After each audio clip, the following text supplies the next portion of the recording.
Welcome to the virtual towers of binary Arcadia, where the games go on long into the night. Today's video is going to be what we're calling a feature piece about Google Stadia, which is essentially a bit of a conflab between Rich and I about what we know so far, and also some pros and cons of the actual concept that is Google Stadia, what we think it's going to bring to the gaming industry, good and bad. And yeah, just a general chat between us really, just to share our thoughts and opinions. So, Richimus, hello. Do you want to kick us off? What do you know? Right, so I think, what have we been thinking? A couple of weeks ago now, Google announced what had been rumoured for a while, and they sort of fleshed some details out about this Google Stadia. And in essence, what it is a cloud-based gaming service, I guess you would call it, where you are streaming the entirety of the game. So there's like a supercomputer somewhere that's running the game, and you're playing on that supercomputer, streaming the content to your mobile device, be it Bang on. a Switch, a phone, any tablet with mobile internet. This is their idea. Their idea is that every screen with internet connection is a platform to play their game on. So basically, as long as your device can decode video, you're fine. Yeah. You shouldn't need, because all the computing is done in the cloud. Exactly. So that's the premise of this idea. But let's flesh that out a bit. What do we see it, Tabs? What do we see it as? Well, it's Google, isn't it? I mean, Google have got stack loads of money, stack loads of resources, I guess. Not just money, they've got people, they've got... And place, yeah, they've got, yeah, exactly. Yeah, they've got talent, they've got prime real estate in the whole industry. Yeah.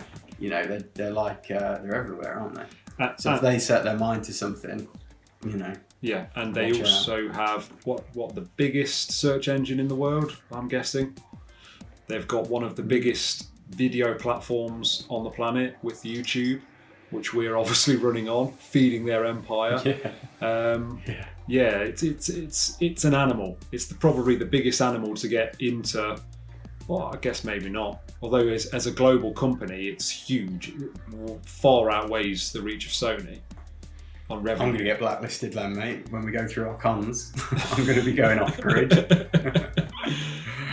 So, I guess there's lots of pros and cons to this, and certainly from our point of view, there could be seen at the moment to be a lot more cons than pros, but we'll get to that, I guess, in a bit more detail, I guess. I think our position, Rich, is we're sceptical, aren't we? Yeah. And I think we're sceptical for a couple of reasons. Some of it based on just practical elements, which we'll come to, but also because, well, you know, we like physical games. We've grown up with physical games. Let's get real. We don't like change. Let's be frank. We don't like change. You know. Yeah, we're creatures of habit. We like what we know. Exactly. But there are some potential real positives with this. So what do we think there, Tabs? Some great positives to it. Well, I'll say this one. I'll kick off with cloud gaming is the future, isn't it? I don't think any of us can deny that we are going in that direction, and we're going there whether we like it or not. Yeah. At this point, we're going to get dragged there, kicking and screaming, but hopefully the transition eases. Yeah, that hopefully they do it over a transitionary period, and we're baited into it with incentives as opposed to pushed down a slippery slope of hell. And I think something that's really interesting that's sort of linked to this Google Stadia idea is that the single most popular games being played at the moment are these massive multiplayer online games, the likes of Fortnite, the likes of Apex Legends, these big games that are quite bang on trend. Yeah, they're really of the moment, but also you could pick it up, play 10 minutes, put it down. It seems to be that's the thing people would really like at the minute. But on the flip side of that, that's also what's generating a lot of revenue. These games are making a lot of money. They're the sort of instant gratification type games, aren't Exactly. they? You pick them up, you play, you get in that thrill, you get in that kind of gameplay loop, which gives you a bit of a buzz. But there's no real investment. It's not like it's a deep story. No, not at all. There's an emotional core to it that really gets under your skin. It's very easy to then put down again and get back to your life. And there's nothing wrong with that, but I think moving forwards, this type of platform is the perfect platform for that type of game. The amount of people playing in an arena can be exponential. It can be any amount of people you want. If we're hearing the rumours that they're saying about how the system works. Yeah, well, basically, just to flesh that one out a bit. So in terms of the current setup, you have, I think these are the terms that they use, a client, which is us. Yes. And they have a server. Mm-hmm. And existing online experiences are all to do with the bandwidth between the client and the server. Yeah. Because obviously, to create this shared world for all the people in that particular session, if you like, they need to make sure that everything is being relayed, which means information going from the server to the client back and forth in everybody in that particular session. So if they can remove that restriction entirely, so all of the computing is done, essentially at the server, or the client and the server are in this cloud together, then it just absolutely gives developers scope to do so much more with these massively multiplayer online games, as Rich says. So yeah, to give a couple of examples you mentioned there with Fortnite and these battle royale games, well, you could have like full-on war royale games because you could just have thousands potentially of people playing online at any one time.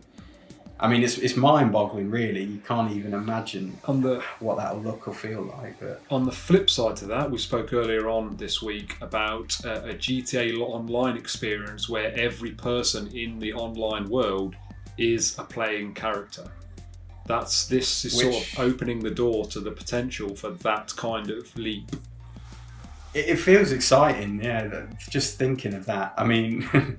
Knowing the amount of trolls there are online, I'm sure that city would not be a very constructive one. No. But yeah, you're absolutely right. They could have this hugely populated online games, and GTA just seems kind of, set up for something along those lines.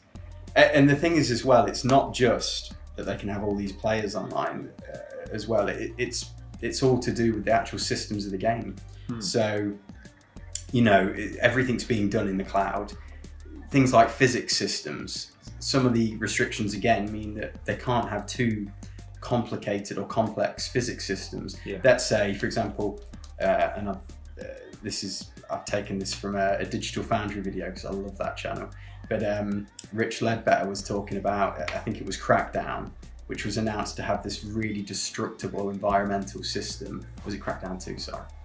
And it never materialized probably because of this issue. Essentially, it was so complex and complicated, sending that amount of information from client to server, from server to all the other clients and back and forth. It just couldn't be done. It's too much strain, not enough bandwidth. And I actually think you've hit on quite an interesting point there, because we've all played the games where there's a single player and then there's an online multiplayer. And the online multiplayer does not look at the same level as the single offline player. Because compromised. Because they've had to downscale some of the items, whether it's, some of the overlays, some of the shadowing, whatever, to make sure that their bandwidth is high enough to sustain a playable game.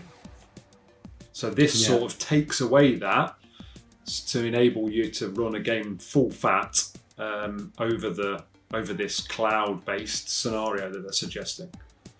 And I tried to tickle your fancy with this, Rich, didn't I, with Command & Conquer? Yeah. Some kind of RTS. Yeah. Where you basically, a player could be, playing as the actual, what would you say? Well, an individual unit, I think we were saying, like a tank or an infantry soldier or whatever, a construction site, whatever. And all of those people would work together to build the base, storm the enemy, whatever. It's interesting. And then you have generals that oversee that are also different people. Yeah, exactly. Like they could do the base building and stuff. Yeah. No, it's interesting. It's interesting. What other positives do we think for this? I think there's a monetary aspect, isn't there? So this could create microtransactions. So maybe a small monthly fee that you have to pay to be able to go onto the game, rather than having to pay an exorbitant sum of money for this big lump that you have at home. That potentially opens the door to gaming to everyone almost, you know. Yeah, they've not really said, have they? So they either go No. for a storefront kind of thing where you pay per game, or they have a subscription basis, much akin to like Xbox Live, where you literally have a library of games you can play at your will. Yeah.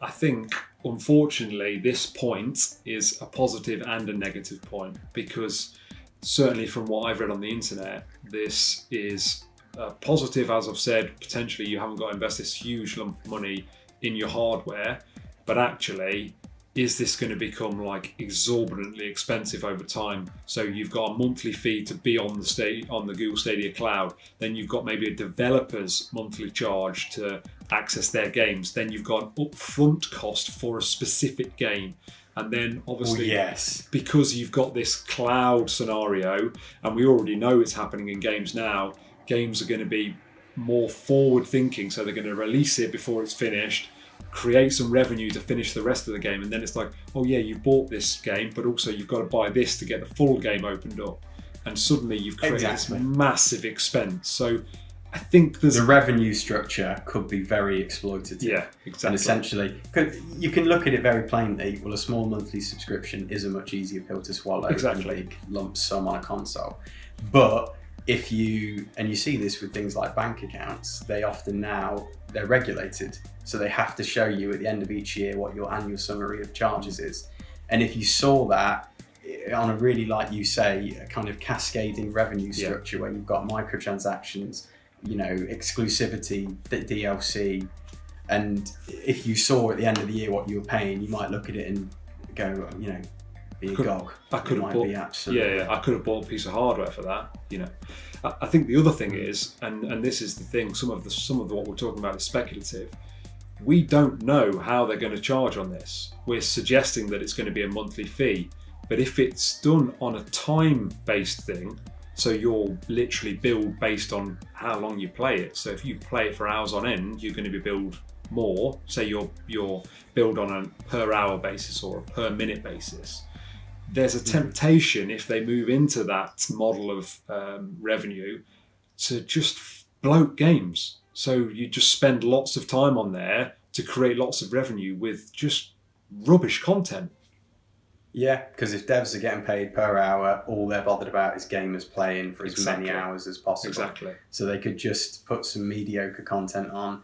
You know, the kind of things we see in online games that are very grindy, that you're doing all this busy work, this repetitive stuff, which becomes really monotonous and boring to play.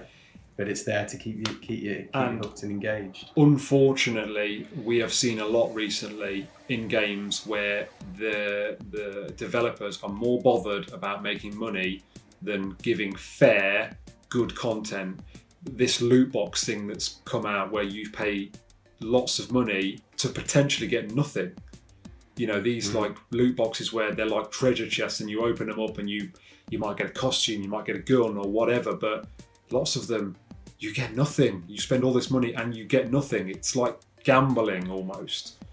Yeah, well, they prey on you in almost like a psychological way to keep you in this loop of hoping upon hope you're going to get this super rare item, which is going to make you feel powerful in this little world. And it's really kind of exploitative and interestingly, not where gaming comes from. No, and interestingly, Prince Harry has been very outspoken about this today, and has basically suggested that Fortnite has been created, and everything they do in Fortnite has been created to feed addiction to it. So everything about the game is steering you into a line of addiction towards it, and that's just one of those things. That little drip feed, pay a little bit money here, pay a little money there, and then it just gets out of hand. Yeah, so they're keeping you trapped in this gameplay loop. Exactly, and that's essentially what they want you to do. There is a really high possibility, and it all depends how it goes, that is a way that Google Stadia could go. I hope not. I really do hope not, because at the end of the day, whatever happens, we're all heading into this cloud-based gaming, whether it's with Google Stadia or whether it's with other parties' offerings. This is where we're heading towards. Before we welcome in the 4 horsemen of the apocalypse, I'll try and make things a little bit more positive in regard to... Yeah, sorry, I just thought it would be best to balance the positive monetary things with the negative money things. So yeah, carry on. It's very valid. It's very valid. But the monthly subscription, and if they stick to this subscription basis, then that it could have a positive effect. Of course, what it could essentially mean is people tend to stick to genres they like, franchises they like, games they like. Because at the end of the day, they're paying £40 to £60 a game. Yeah. So there's a big barrier there. They don't want to spend money on a game which they might not like. So they stick to what they know. A subscription basis, though, would open up a library of games and could potentially, if they're not having to pay for them individually, well, it means that they might take a risk on another type of game. So that's going to encourage people to just play more games, create these bigger communities. Of course. I actually think you've hit on an incredibly good point there, because games they're always on now. If this Google Stadia is to be believed, a demo of a game, you could basically demo every game. You don't need to create a demo of a game. You just go, here's the game. You've got 10 minutes, or you've got 30 minutes. You could literally trial games. You could try all games. We've all done that before. A game gets really good reviews. You get it home, you play it, and you're like, oh, actually, I don't really like this. I don't really like the mechanic. I don't really like this, or whatever it might be. But with this system, you will be able to trial all games.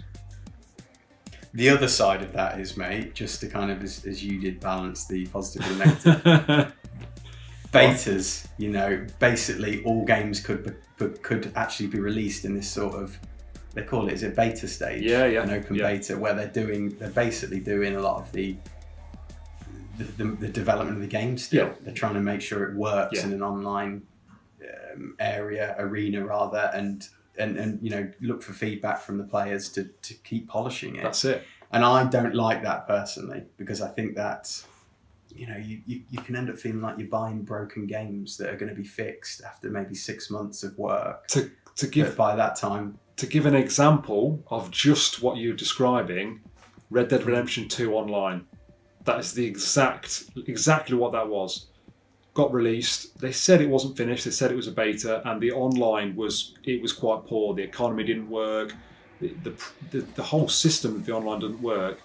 I don't know, what, we 6 months into its release, and they're finally getting to a point where they've fixed the online. I get that they need to get the content out there, but just don't release the online bit. Don't release it at all.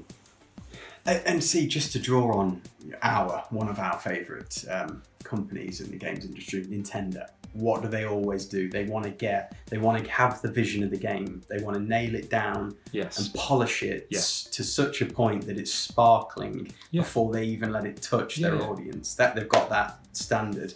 This just, it drops all those standards. It means that people can release broken games that they kind of iterate on continually as players are playing them.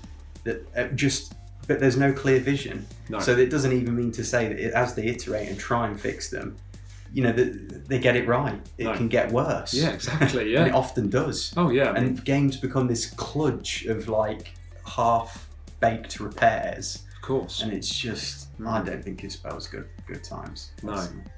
So what else have we got to positives towards Google Stadia? Claw us back up. Yeah. Get them straws and clutch at them tightly.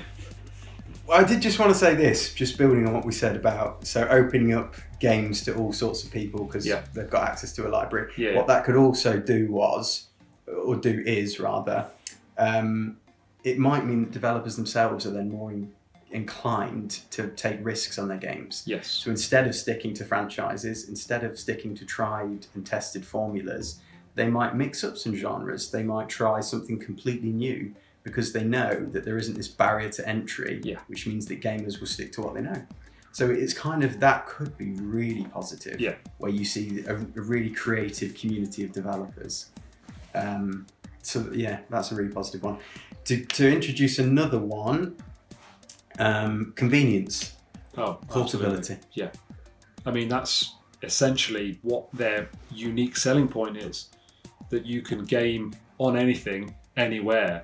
Oh, my mate's online. Oh yeah, but I've got my phone here. Well, I'll just log on to Google Stadia and play him. Or I'm on the train. Oh, I'll just have a mission or whatever. That's the USP to this, I think.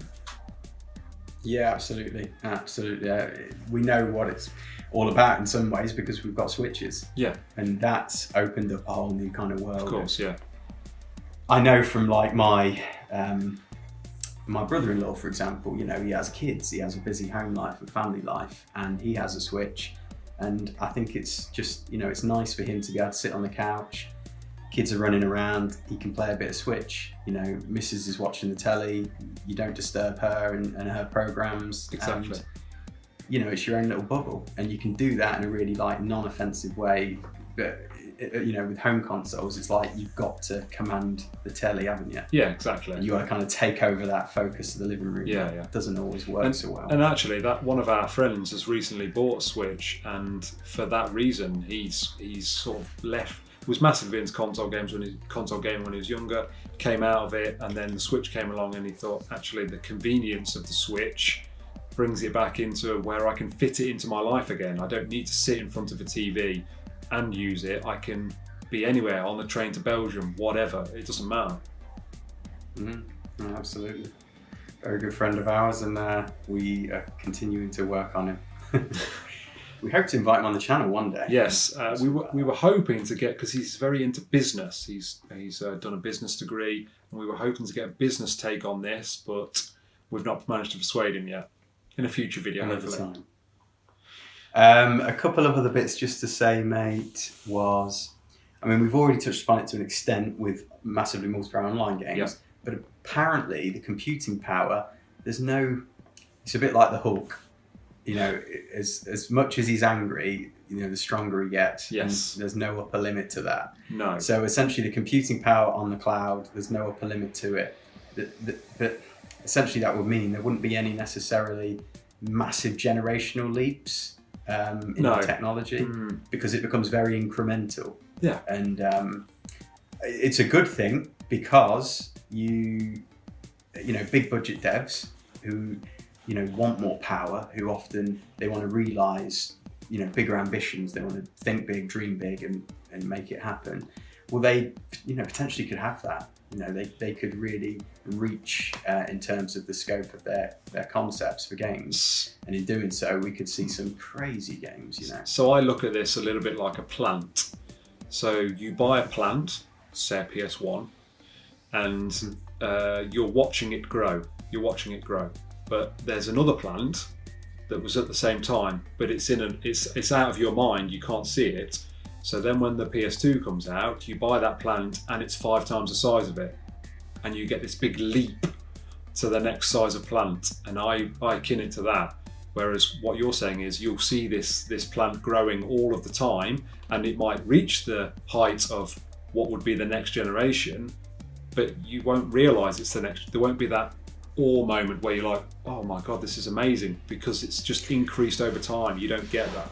Yeah, and that's the downside for me. I mean, but what I'm getting at with that is that, yeah, you won't really notice the increase in power, and it just, I don't know, I kind of like that build up to an E3 where there's a console release and it's like, whoa, you know, that kind of roller coaster ride of, and all of my gaming moments have been, you know, the biggest gaming moments with the defining milestone moments have been built around this kind of like this shock and awe. Yeah. Because suddenly, you're blown away invariably with games, they give you a sense of freedom you've never felt before. Yeah. And it's just like, whoa. And if we don't have that so much, I don't know. For me, it feels bad. Yeah. It's interesting. So in terms of other pros, I think we've just about touched upon everything. We talked about portability, multiple devices. We didn't mention upon, but I think one of the visions specifically with what Google hope to do is pair this up with YouTube. So if you watch a streamer on YouTube, you can click on the game they're playing, not just to purchase the game and play it yourself, but you could even jump in to exactly where they left off. That's cool. Yeah, that is cool.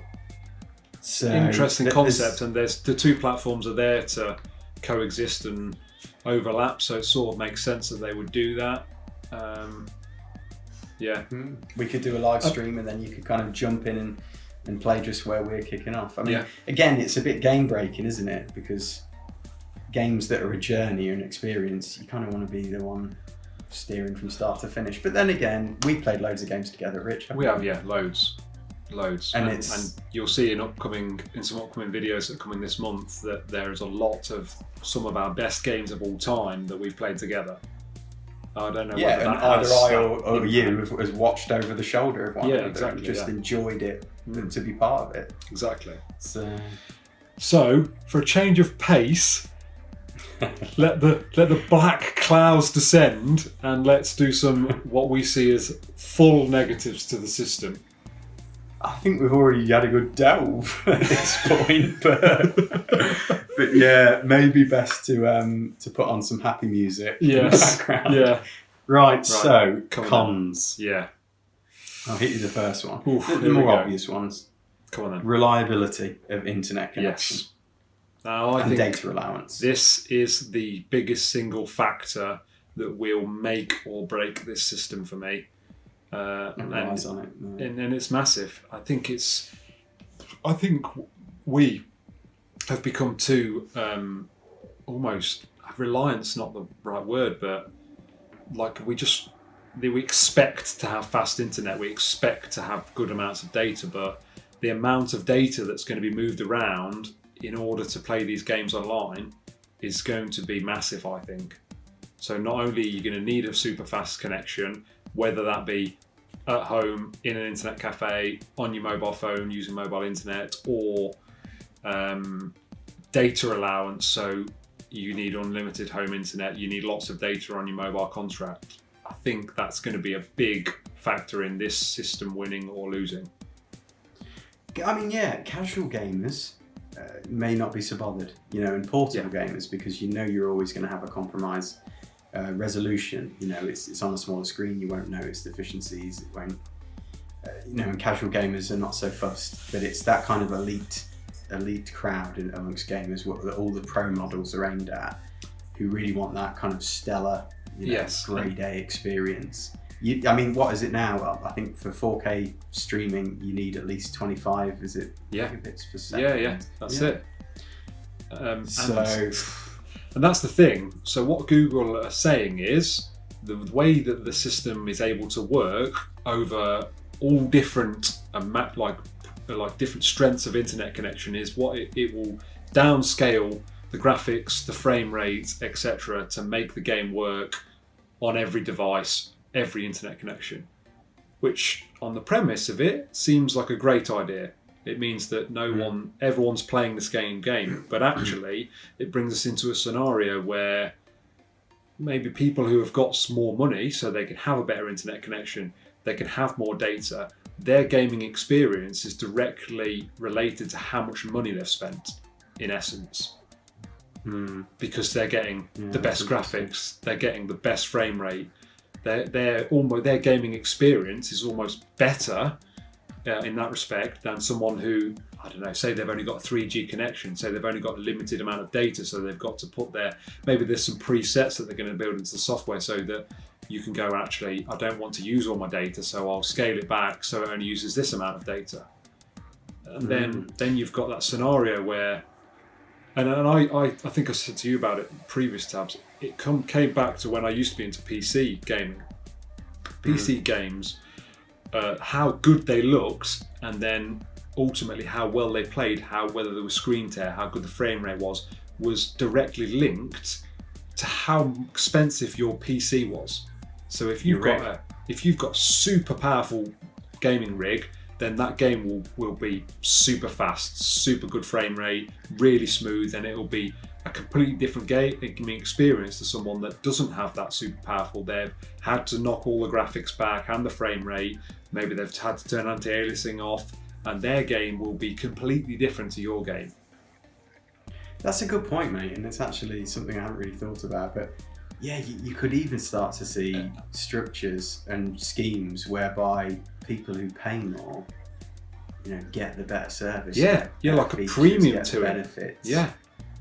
And they could almost have like, they could have different classes of gamers. On the stream. That's very, very doomsday scenario I'll put, for instance, on this. So, those who follow the channel will know I used to be heavily into RTS games. And the RTS games moved into more of a fully 3D graphics. And at the time, my PC was a stretch to play these games. But I was playing through it, and then I thought, actually, I'd like to upgrade my computer so that it runs a bit better. I upgraded my computer to the point where I couldn't deal with how fast the game played. I'd got used to how like slowly units moved and stuff on the way with my downscaled computer. Upgraded it, and it blew me away. I had to like relearn the game on this like new fast system. And it was shocking how bad that was. And I'm not saying that's like an absolute worst case scenario, but I'm suggesting that there is a possibility that could be in play here. Yeah, so you could play at home, on a setup and device which is very reliable and it's great, and then you take it out on portable and it's suddenly a very different experience, exactly. Which is very jarring. Yeah. And that's not just the with people out there that they will only play it when they're on the move. It's not something they get home.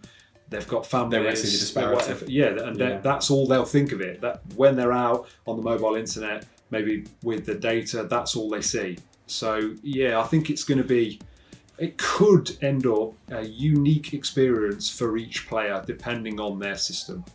I'd love them to implement something that it's not like that, but that is a worry I've got with it.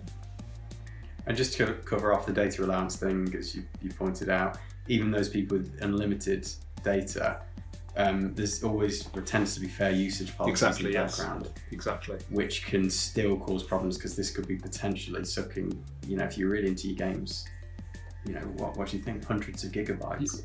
I would have thought so. Again, it's difficult to know that Google Stadia have announced this, but they've kept wraps on a lot of the detail. It's quite, the statements are very broad brushstrokes on what's actually happening. So we've just got the concept at this point. Exactly. That's hard so. facts. So a lot of the things we're saying is speculative, but they're genuine concerns we have. So next thing on the list, latency issues. Yeah. So we're talking, controller inputting. They've tried to get around this. Apparently, the controller is going to tap directly into not your device, but the actual Wi-Fi itself. So I suppose it's cutting out like the middleman in that scenario. Yes. But I think everybody, the industry at large and all the news outlets still think, there's still going to be latency here. It's not going to be latency free. Just to flesh that point out for those that might not understand that, what Tabs is saying is you press the A button or the X button, whatever on your controller, and there will be a delay between that input you've put physically and the input on the actual game. Yeah.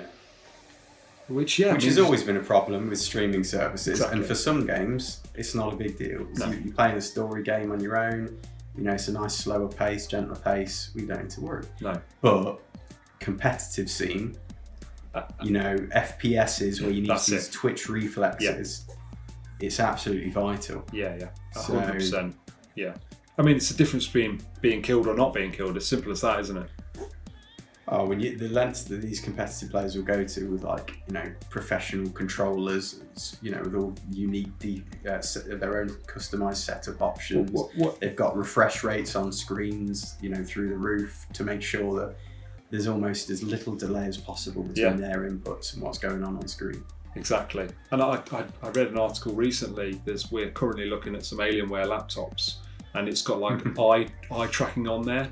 And someone was saying that the eye tracking feature is not really that helpful, but they'd said that the eye tracking feature is being used by competitive first person shooters to train their eyes to be faster on noticing things in the game, which I thought was really interesting. It really gives you an insight into how far these people are prepared to go to ensure that they're at a level where they can compete.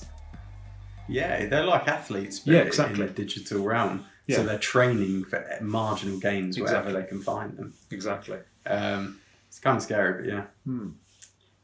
So next up, we've got, and this is a big thing, I think. So the fact that they're going to be on this cloud, all these games, do you ever own the product? There's no permanence. There's no ownership of the game. Well, the answer will be no. You'll be leasing the intellectual property, won't you? And how does that make you feel, Rich, knowing that we're two console gamers coming from backgrounds where we've had to go and sell our consoles to get the next one? Yeah, I don't feel like kind of collecting to an extent. And I mean, I've got games here, and I know you're the same, Tabs, that I don't even have a console to play, but I like the art, or it's a special edition, and I think that was a first edition. I like that. They're still our friends. They're in the loft. There's a broken PS3 that is literally no use to man or beast, but it was a day one PS3, and I don't know, I have some sort of sentimental value to it that I don't. I know exactly the feeling. You know what I mean? I don't want to, and I feel like that's lost. You're almost disconnected from them once they go into cloud, aren't you? Yeah. There's no second-hand market. No, exactly. Selling games, passing games on to your mates to borrow. Interesting. Taking games round a mate's house to play. Yeah, I mean, it's just like that's like our childhood. Yeah, exactly. Like. I mean, people will say time moves on, get in the real world, but the second-hand game market is massive. I mean, I think we've recently both bought second-hand Monster Hunter as a game to play together online. I believe you've recently bought second-hand Horizon, Tabs. Yeah, absolutely. No. Just because it was an easy way of getting it. It's a big industry. Now, we have a friend who says, actually, businesses, they don't want the second-hand market. They don't make any money out of that. But it's true. Very true. Yeah, it's difficult. It's really difficult to know how that will work out. What was the console launch, though? Do you remember there was a console launch? I'm sure it was Xbox, Microsoft. And they were basically... There was some sort of impact it was going to have on the second-hand market. Yes. And there was an uproar. Yeah, and then the backtrack. And PlayStation basically used that as a mic drop moment for them to say... But we ain't going to do that. Yeah. And then Xbox. And then I believe Xbox just completely backtracked on it. But yeah. Yeah, they did. People are passionate about these things, Yeah, and we're not all from the same walk of life or the same, we don't all have the same wallets. Exactly. So the second-hand market is vital to letting people everywhere enjoy games. Exactly. And yeah, it's just, I think that's a big risk if, as I say, the whole industry moves in that direction. Yeah. And finally, there's no permanence to games. No. So literally, if a subscription service fails or shuts down, will the games on that were only ever released on that, this is more future thinking, when there is no physical game anymore, what happens to it? It's gone. It's gone forever. And on a flip side to that, if your servers go down, you're not playing any games. So, and that does happen. That happens quite regularly these days, that a server might go down. I think Facebook went down the other day for a few hours, and that meant WhatsApp and Messenger weren't working, and it was like a big deal. But if your time to play games is that, and the server's down, it's tough. You're not playing games. It's blackout. It's like when your lights go out at home. Yeah. You can't get a candle out of the cupboard. You're in the dark, man. Yeah, exactly. Find a book to read. I know you said that was the final point, but just one thing I would like to touch on, which I think is quite important, especially in this day and age, privacy. With this being online only, there is a definite possibility for data collection, and that could be data for your gaming preferences, what makes you come back to a game, things that you buy on a game. Is the data mining going to create a scenario where they're only building games that are creating more revenue streams? So at this point, no one is bothered about stories or making great content. What they're bothered about is ensuring that they're in their game, they're implementing the very best ideas from the data collection to ensure that you're spending the most amount of money. So purely exploitative, nothing Exactly. to do with creating games as art, games as experience. Exactly. You know, bringing joy to people. It's just purely to get their hooks in you to extract money. Exactly. It's all sounding very Matrix-like, isn't it?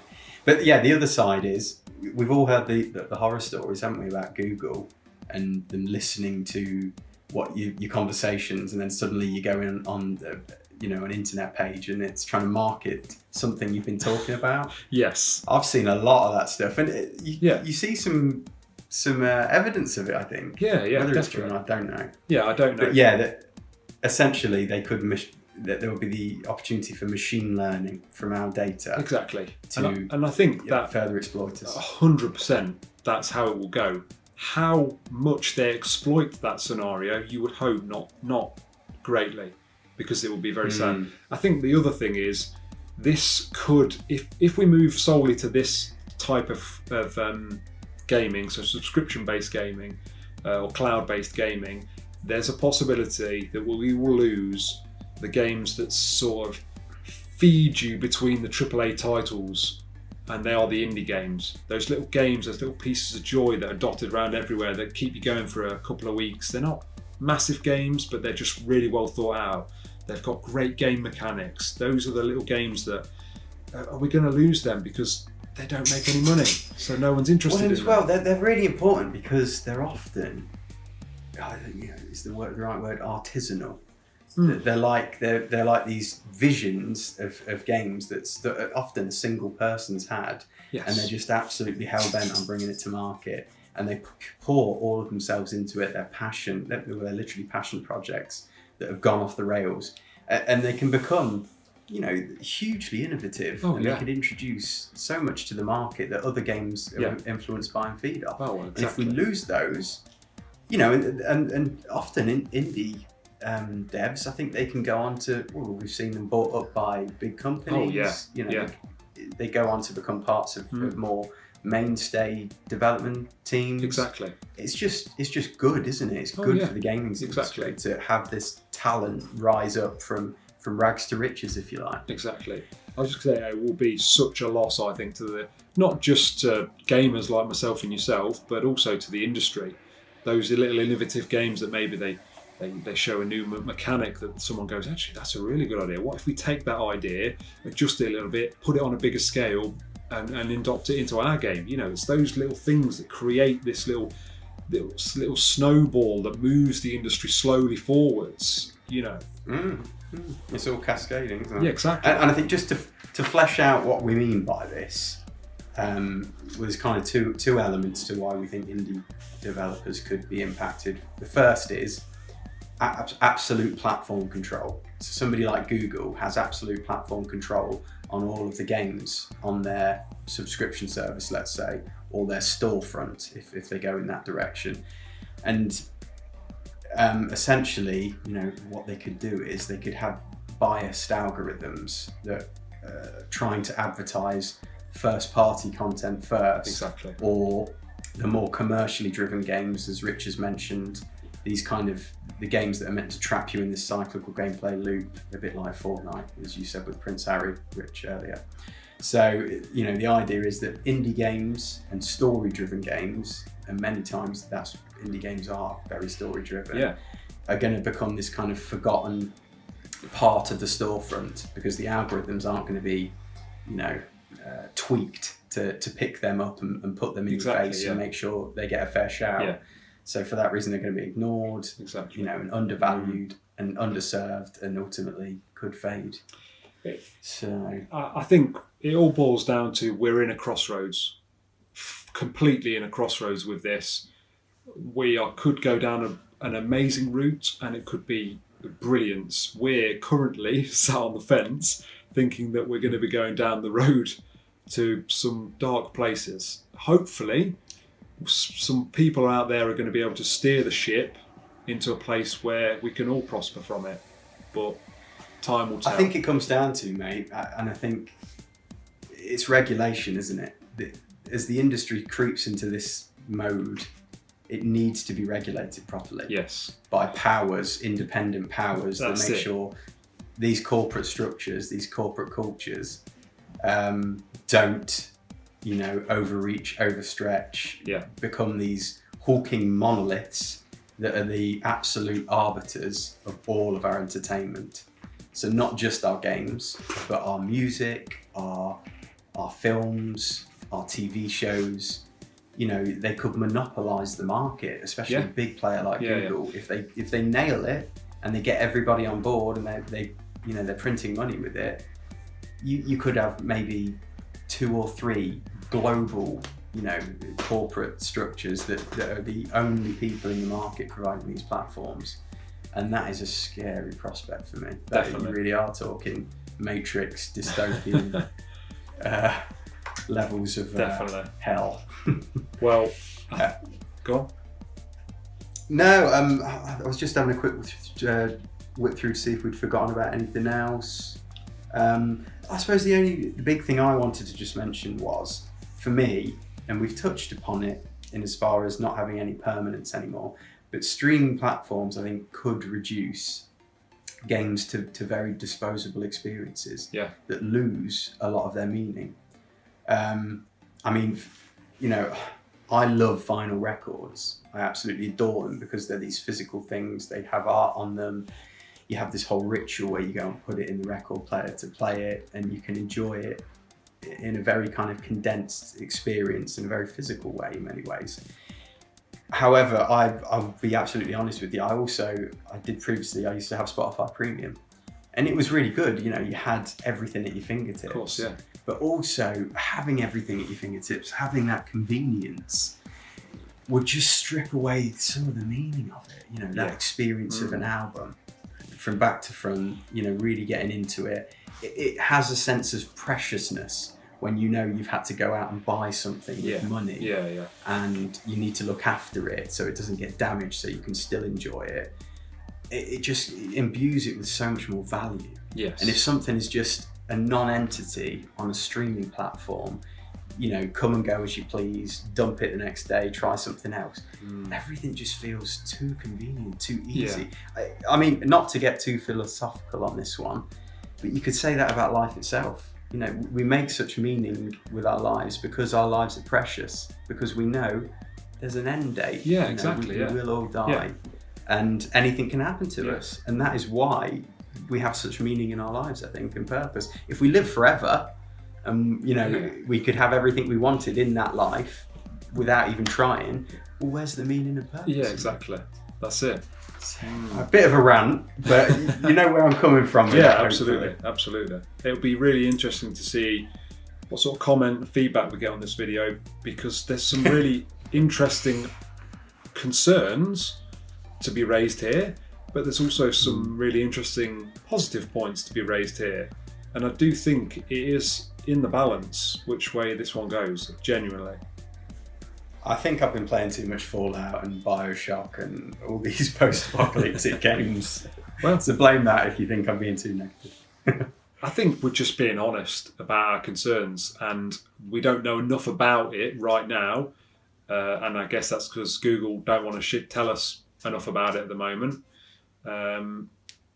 There's genuine concerns there. If Google had come with all the information and gone, this and this, and they quashed a load of our concerns, then this video might have had a different tone to it, but they didn't. So maybe I think they're on about in the summer they're going to release more detail on it. Maybe we do another feature piece on it. Well, what do we think now? Has we changed our minds? Does the future look brighter moving into this path than we've maybe played out in this video? I think we see where that goes. Yeah, I like that. Kind of, lick our finger, stick it up in the air a bit, see which way the winds are blowing on that front. Yeah, exactly. Like yeah. Right then, so thank you very much for watching. I hope you enjoyed the video. We certainly enjoyed going on forever and ever about it. Please give us a like if you enjoyed it, and a dislike if you didn't. Feedback's always important. Comment down below as well. We love to hear what you've got to say. Don't forget to subscribe to the channel if you want to see more of us, and ring that bell for notifications. And I think, Rich, that's another one for the archives. It certainly is. Stamped and completed.